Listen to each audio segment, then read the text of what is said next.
अस्सलामु अलैकुम वरहमतुल्लाहि वबरकातुहू। मुअज़्ज़ज़ सामीन किराम, उम्मीद है कि आप सब खैर व आफियत से होंगे। लड़कियों के नामों में से एक नाम आता है इरम।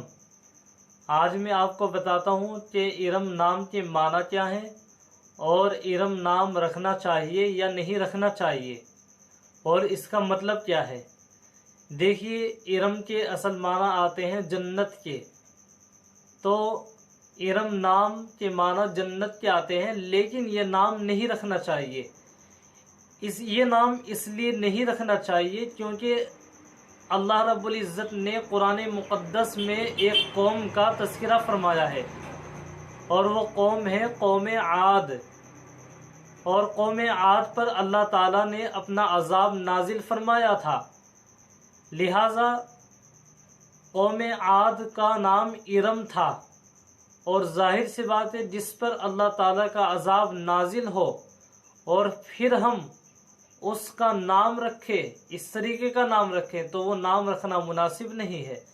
इसलिए ये नाम ना रखना चाहिए। इससे अलावा कोई दूसरा नाम तजवीज़ कर लेना चाहिए। अस्सलामु अलैकुम वरहमतुल्लाहि वबरकातुहू।